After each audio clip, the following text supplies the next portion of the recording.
You've criticized people who judge other women, especially on the red carpet. You're very sensitive to that.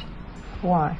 Because why is humiliating people funny? And I get it, and I do it too. We all do it.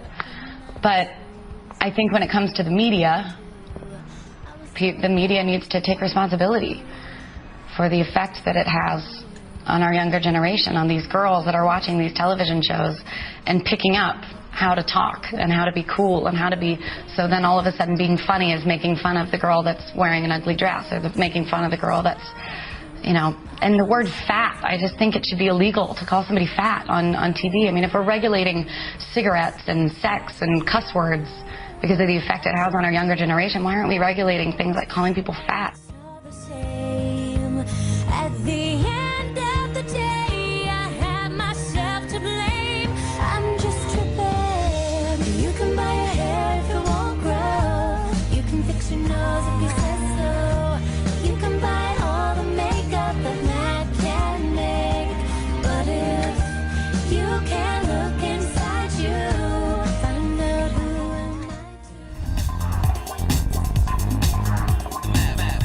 These are shots taken at the opening of the LA County Museum of Art's new pavilion. Christina Aguilera wearing Atelier Versace. You just want to look at her and say, are you 8 months? There, you know, it looks like Snooki goes blonde. I've never seen anything like this in my life. I have 2 words, drag queen. You know, there is such a thing as being too glamorous. It's like too much makeup, too much hair. If she would have just done 1930s Jean Harlow hair and makeup, she would have looked great.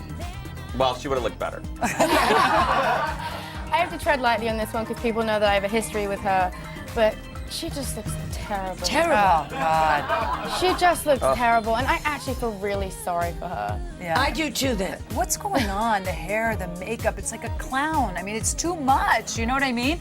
And then With that the fake dress, everything wrong, head to toe. It's like Paris Hilton on steroids. Yes. It's so wrong.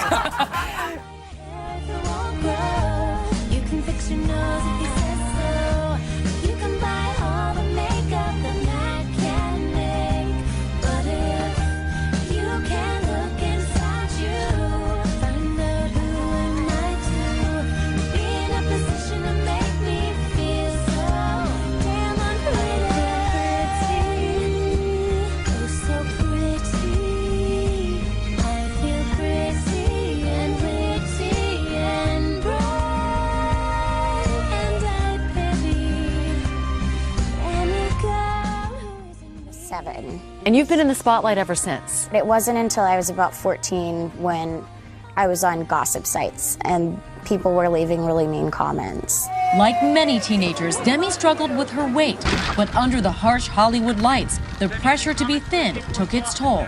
When I was growing up, I had no one to look up to in the spotlight that was a regular sized girl. Like, this was the time when socialites were very, very thin and were going to clubs. And that's what I had on my wall. I had pictures of these girls that were like so tiny. But I have a 10-year-old girl who looks in the mirror and says, I'm not skinny, I want to be skinny.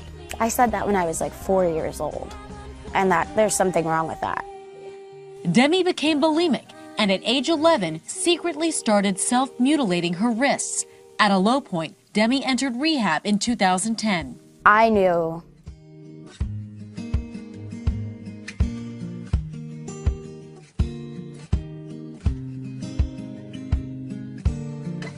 I wish I could tie you up in my shoes, make you feel unpretty too. I was so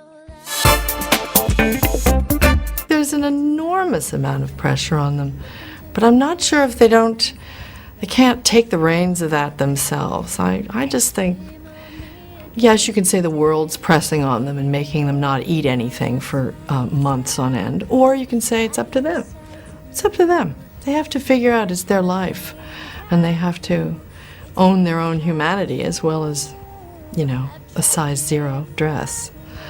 And men like a little meat on the bones. So, I don't know. I think it's very, very hard for them. They think they have to sell handbags and perfume and all the things and glamour and blah. I don't know. I'm an old bitch about this subject, but it makes me crazy that they feel they have to fit some impossible ideal when really their talent so far outshines all that stuff. And so what is it like, I mean, you know, to be a little bit sort of, to have more of you to love than some of the other people on that show? You know, I think that it's tough as girls. Like, we're already super hard on ourselves as women anyway, but to have a million other people's opinion about who you are without them even knowing who you are, they're only judging your outward appearance, was very hard for me. Like, to hear people say mean things on the internet, and you know, I learned to stay off the blogs, number one. You don't Google yourself? I do not Google alert myself. I know some people who do, but I don't. I'm guilty of that. And it is, you're sort of damned if you do, you're damned if you don't. You know, you read in the tabloids, you know, this one's gotten too thin, this one's too heavy. And it seems like, you know, they want to beat you up and then beat you down and then lift you back up. Yeah, and you know what? I got to a point where I know how I was raised, and you know, and my mom and my dad and my family have always been extremely supportive of me, and they believed in me at a time when I didn't believe in myself that much, and that was enough for me to keep on going. And I love myself. I think I look amazing. Yes. You're beautiful. And not just my outward appearance, but I work on being a good person, and that's what it's really all about. And do you think it's changed?